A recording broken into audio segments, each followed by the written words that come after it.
Harvey Weinstein apologized for behavior that he said has caused a lot of pain. Jean-Baptiste Lacroix, Agence France-Presse, Getty Images update. The Weinstein Company's board has fired Harvey Weinstein after reports of sexual harassment complaints against him. Find more coverage here. 2 decades ago, the Hollywood producer Harvey Weinstein invited Ashley Judd to the Peninsula Beverly Hills Hotel for what the young actress expected to be a business breakfast meeting. Instead, he had her sent up to his room, where he appeared in a bathrobe and asked if he could give her a massage or she could watch him shower. She recalled in an interview, "How do I get out of the room as fast as possible without alienating Harvey Weinstein?" Ms. Judd said she remembers thinking. In 2014, Mr. Weinstein invited Emily Nestor, who had worked just 1 day as a temporary employee, to the same hotel and made another offer if she accepted his sexual advances. He would boost her career, according to accounts she provided to colleagues who sent them to Weinstein Company executives. The following year, once again at the Peninsula, a female assistant said Mr. Weinstein badgered her into giving him a massage while he was naked, leaving her crying and very distraught, wrote a colleague, Lauren O'Connor, in a searing memo asserting sexual harassment and other misconduct by their boss. "There is a toxic environment for women at this company," Ms. O'Connor said in the letter, addressed to several executives at the company run by Mr. Weinstein. An investigation by the New York Times found previously undisclosed allegations against Mr. Weinstein stretching over nearly 3 decades, documented through interviews with current and former employees and film industry workers, as well as legal records, emails and internal documents from the businesses he has run, Miramax and the Weinstein Company.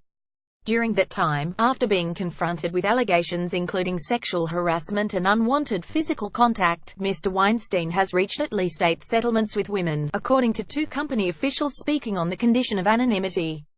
Among the recipients, the Times found, were a young assistant in New York in 1990, an actress in 1997, an assistant in London in 1998, an Italian model in 2015 and Ms. O'Connor shortly after, according to records and those familiar with the agreements. In a statement to the Times on Thursday afternoon, Mr. Weinstein said, "I appreciate the way I've behaved with colleagues in the past has caused a lot of pain, and I sincerely apologize for it. Though I'm trying to do better, I know I have a long way to go." He added that he was working with therapists and planning to take a leave of absence to deal with this issue head-on. "I am a 28-year-old woman trying to make a living and a career." Harvey Weinstein is a 64-year-old, world-famous man and this is his company. The balance of power is me-zero, Harvey Weinstein 10. From Lauren O'Connor's memo. Lisa Bloom, a lawyer advising Mr. Weinstein, said in a statement that he denies many of the accusations as patently false. In comments to the Times earlier this week, Mr. Weinstein said that many claims in Ms. O'Connor's memo were off base and that they had parted on good terms. Some of Mr. Weinstein's films include From Left to Right, Sex, Lies, and Videotape, Pulp Fiction and Good Will Hunting. He and his representatives declined to comment on any of the settlements, including providing information about who paid them. But Mr. Weinstein said that in addressing employee concerns about workplace issues, "My motto is to keep the peace." Ms. Bloom, who has been advising Mr. Weinstein over the last year on gender and power dynamics, called him an old dinosaur learning new ways. She said she had explained to him that due to the power difference between a major studio head like him and most others in the industry, whatever his motives, some of his words and behaviors can be perceived as inappropriate, even intimidating. Though Ms. O'Connor had been writing only about a 2-year period, her memo echoed other women's complaints. Mr. Weinstein required her to have casting discussions with aspiring actresses after they had private appointments in his hotel room, she said, her description matching those of other former employees.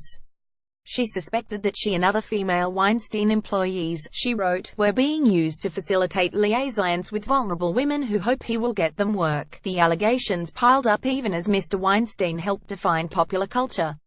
He has collected 6 Best Picture Oscars and turned out a number of touchstones, from the films Sex, Lies, and Videotape, Pulp Fiction and Good Will Hunting to the television show Project Runway.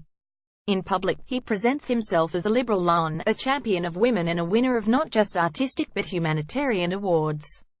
In 2015, the year Ms. O'Connor wrote her memo, his company distributed The Hunting Ground, a documentary about campus sexual assault. A longtime Democratic donor, he hosted a fundraiser for Hillary Clinton in his Manhattan home last year. He employed Malia Obama, the oldest daughter of former President Barack Obama, as an intern this year, and recently helped endow faculty chair at Rutgers University in Gloria Steinem's name. During the Sundance Film Festival in January, when Park City, Utah, held its version of nationwide women's marches, Mr. Weinstein joined the parade. Harvey Weinstein and Hillary Clinton in 2012. Mr. Weinstein held a fundraiser for Mrs. Clinton at his Manhattan home last year. Larry Bussack aged images from the outside. It seemed golden. The Oscars, the success, the remarkable cultural impact, said Mark Gill, former president of Miramax Los Angeles when the company was owned by Disney. But behind the scenes, it was a mess, and this was the biggest mess of all, he added, referring to Mr. Weinstein's treatment of women. Dozens of Mr. Weinstein's former and current employees, from assistants to top executives, said they knew of inappropriate conduct while they worked for him. Only a handful said they ever confronted him. Mr. Weinstein enforced a code of silence. Employees of the Weinstein Company have contracts saying they will not criticize it or its leaders in a way that could harm its business reputation or any employee's personal reputation, a recent document shows. And most of the women accepting payouts agreed to confidentiality clauses prohibiting them from speaking about the deals or the events that led to them. Charles Harder, a lawyer representing Mr. Weinstein, said it was not unusual to enter into settlements to avoid lengthy and costly litigation. He added, "It's not evidence of anything. I am a professional and have tried to be professional. I am not treated that way, however. I am sexualized and diminished." From Lauren O'Connor's memo at Fox News, where the conservative icons Roger Ailes and Bill O'Reilly were accused of harassment, women have received payouts well into the millions of dollars. But most of the women involved in the Weinstein agreements collected between roughly $80,000 and $150,000, according to people familiar with the negotiations. In the wake of Ms. O'Connor's 2015 memo, some Weinstein Company board members and executives, including Mr. Weinstein's brother and longtime partner, Bob, 62, were alarmed about the allegations, according to several people who spoke on the condition of anonymity. In the end, the board members were assured there was no need to investigate. After reaching a settlement with Mr. Weinstein, Ms. O'Connor withdrew her complaint and thanked him for the career opportunity he had given her. "The parties made peace very quickly," Ms. Bloom said. Through her lawyer, Nicole Page, Ms. O'Connor declined to be interviewed. In the memo, she explained how unnerved she was by what she witnessed or encountered while a literary scout and production executive at the company. "I am just starting out in my career, and have been and remain fearful about speaking up," Ms. O'Connor wrote. "But remaining silent is causing me great distress." In speaking out about her hotel episode, Ms. Judd said in a recent interview, "Women have been talking about Harvey amongst ourselves for a long time, and it's simply beyond time to have the conversation publicly." A common narratives. Nesta, a law and business school student, accepted Mr. Weinstein's breakfast invitation at the Peninsula because she did not want to miss an opportunity, she later told colleagues. After she arrived, he offered to help her career while boasting about a series of famous actresses he claimed to have slept with, according to accounts that colleagues compiled after hearing her story and then sent on to company executives. She said he was very persistent and focused, though she kept saying no for over an hour, one internal document said. Ms. Nesta, who declined to comment for this article, refused his bargain, the records noted. She was disappointed that he met with her and did not seem to be interested in her resume or skill set. The young woman chose not to report the episode to human resources personnel, but the allegations came to management's attention through other employees. Across the years and continents, accounts of Mr. Weinstein's conduct share a common narrative. Women reported to a hotel for what they thought were work reasons, only to discover that Mr. Weinstein, who has been married for most of 3 decades, sometimes seemed to have different interests. His home base was New York, but his rolling headquarters were luxury hotels: the Peninsula Beverly Hills and the Savoy in London, the Hotel du Cape d'Europe near the Cannes Film Festival in France, and the Stein Eriksen Lodge near the Sundance Film Festival. The Peninsula Beverly Hills, a hotel where Mr. Weinstein has been accused of sexually harassing women in the entertainment industry. F.G. Bauer Griffin, via Getty Images. Working for Mr. Weinstein could mean getting him out of bed in the morning and doing turn-down duty late at night, preparing him for sleep. Like the colleagues cited in Ms. O'Connor's memo, some junior employees required to perform those tasks said they were disturbing. In interviews, 8 women described varying behavior by Mr. Weinstein, appearing nearly or fully naked in front of them, requiring them to be present while he bathed, or repeatedly asking for a massage or initiating one himself. The women, typically in their early or middle 20s and hoping to get a toehold in the film industry, said he could switch course quickly, meetings and clipboards one moment, intimate comments the next. One woman advised Appear to wear a parka when summoned for duty as a layer of protection against unwelcome advances. Laura Madden, a former employee who said Mr. Weinstein prodded her for massages at hotels in Dublin and London beginning in 1991, said he had a way of making anyone who objected feel like an outlier. It was so manipulative, she said in an interview. You constantly question yourself. Am I the one who is the problem? I don't know anything about that, Mr. Weinstein said. Most women who told The Times that they experienced misconduct by Mr. Weinstein had never met one another. They range in age from early 20s to late 40s and live in different cities. Some said they did not report the behavior because there were no witnesses and they feared retaliation by Mr. Weinstein. Others said they felt embarrassed, but most confided in co-workers. Ms. Madden later told Karen Katz, a friend and colleague in the acquisitions department, about Mr. Weinstein's overtures, including a time she locked herself in the bathroom of his hotel room, sobbing. We were so young at the time, said Ms. Katz, now a documentary filmmaker. We did not understand how wrong it was or how Laura should deal with it. Others in the London office said the same. I was pretty disturbed and angry, said Sally Hodges, another former employee, recalling the accounts she heard from colleagues. That's kind of the way things were. The human resources operation was considered weak in New York and worse in London, so some employees banded together in solidarity. If a female executive was asked to go to a meeting solo, she and a colleague would generally double up so as not to be alone with Mr. Weinstein, recalled Mr. Gill, the former president of Miramax Los Angeles.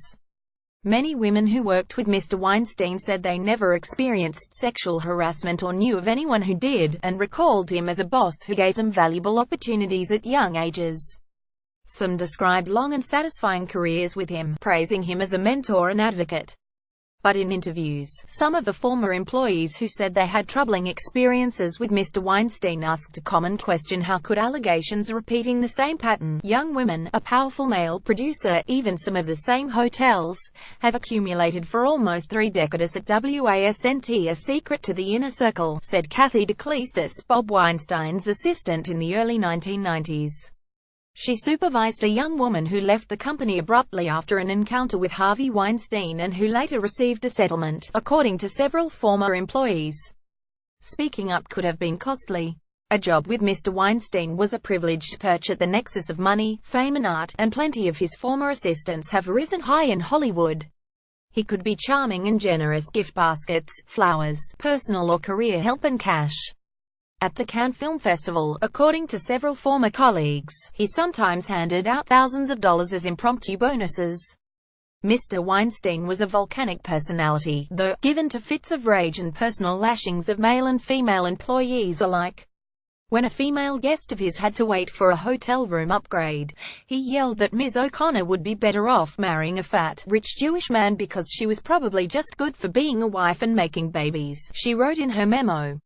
He added some expletives, she said. His treatment of women was sometimes written off as just another form of toxicity, according to multiple former employees. In the fall of 1998, a 25-year-old London assistant named Zelda Perkins confronted Mr. Weinstein. According to former colleagues, she and several co-workers had been regularly subjected to inappropriate requests or comments in hotel rooms, and she was particularly concerned about the treatment of another woman in the office. She told Mr. Weinstein that he had to stop, according to the former colleagues, and that she would go public or initiate legal action unless he changed his behavior. Steve Hutensky, one of Miramax's entertainment lawyers, was dispatched to London to negotiate a settlement with Ms. Perkins and her lawyer. He declined to comment for this article. Ms. Perkins, now a theatre producer in London, also declined to comment for this article, saying that she could not discuss her work at Miramax or whether she had entered into any agreements. Months after the settlement, Mr. Weinstein triumphed at the Oscars, with Life is Beautiful and Shakespeare in Love winning 10 awards. A few years later, Mr. Weinstein, who had produced a series of British-themed movies, was made a commander of the British Empire, an honorary title just short of knighthood. Coercive bargaining for actors. A meeting with Mr. Weinstein could yield dazzling rewards, scripts, parts, award campaigns, magazine coverage, influence on lucrative endorsement deals. He knew how to blast small films to box office success, and deliver polished dramas like The King's Speech and popular attractions like the Scary Movie franchise. Mr. Weinstein's films helped define femininity, sex and romance, from Catherine Zeta-Jones in Chicago to Jennifer Lawrence Indiana Silver Linings Playbook. The actress Ashley Judd in the 1997 film Kiss the Girls. Ms. Judd said that Mr. Weinstein sexually harassed her 2 decades ago in his room at the Peninsula. Paramount Pictures via PhotoFest, but movies were also his private leverage. When Mr. Weinstein invited Ms. Judd to breakfast in Beverly Hills, she had been shooting the thriller Kiss the Girls all night, but the meeting seemed too important to miss. After arriving at the hotel lobby, she was surprised to learn that they would be talking in his suite. She decided to order cereal, she said, so the food would come quickly and she could leave. Mr. Weinstein soon issued invitation after invitation, she said. Could he give her a massage when she refused? He suggested a shoulder rub. She rejected that too, she recalled. He steered her toward a closet, asking her to help pick out his clothing for the day, and then toward the bathroom. Would she watch him take a shower? She remembered him saying, I said no, a lot of ways, a lot of times, and he always came back at me with some new ask, Ms. Judd said. It was all this bargaining, this coercive bargaining, to get out of the room, she said. She quipped that if Mr. Weinstein wanted to touch her, she would first have to win an Oscar in one of his movies. She recalled feeling panicky, trapped, she said in the interview. There's a lot on the line, the cachet that came with Miramax. Not long afterward, she related what had happened to her mother, the singer Naomi Judd, who confirmed their conversation to a Times reporter. Years later, Ashley Judd appeared in 2 Weinstein films without incident, she said. In 2015, she shared an account of the episode in the hotel room with Variety without naming the man involved. In 1997, Mr. Weinstein reached a settlement with the actor Rose McGowan after an episode in a hotel room during the Sundance Film Festival. She had just appeared in the movie Scream, Above Dimension Films, by a PhotoFest in 1997. Mr. Weinstein reached a previously undisclosed settlement with Rose McGowan, then a 23-year-old actress, after an episode in a hotel room during the Sundance Film Festival. The $100,000 settlement was not to be construed as an admission by Mr. Weinstein, but intended to avoid litigation and buy peace, according to the legal document, which was reviewed by The Times. Ms. McGowan had just appeared in the slasher film Scream and would later star in the television show Charmed. She declined to comment. The New York Times would like to hear from readers who want to share messages and materials with our journalists. Increased scrutiny. Just months before Ms. O'Connor wrote her memo, a young female employee quit after complaining of being forced to arrange what she believed to be assignations for Mr. Weinstein, according to 2 people familiar with her departure. The woman, who asked not to be identified to protect her privacy, said a non-disclosure agreement prevented her from commenting. Soon, complaints about Mr. Weinstein's behavior prompted the board of his company to take notice. In March 2015, Mr. Weinstein had invited Ambra Battilana, an Italian model and aspiring actress, to his Tribeca office on a Friday evening to discuss her career. Within hours, she called the police. Ms. Battilana told them that Mr. Weinstein had grabbed her breasts after asking if they were real and put his hands up her skirt, the police report says. The claims were taken up by the New York Police Department's Special Victims Squad and splashed across the pages of tabloids, along with reports that the woman had worked with investigators to secretly record a confession from Mr. Weinstein. The Manhattan District Attorney's Office later declined to bring charges. But Mr. Weinstein made a payment to Ms. Battilana, according to people familiar with the settlement, speaking on the condition of anonymity about the confidential agreement. The public nature of the episode concerned some executives and board members of the Weinstein Company. Harvey and Bob Weinstein together own 42% of the privately held business.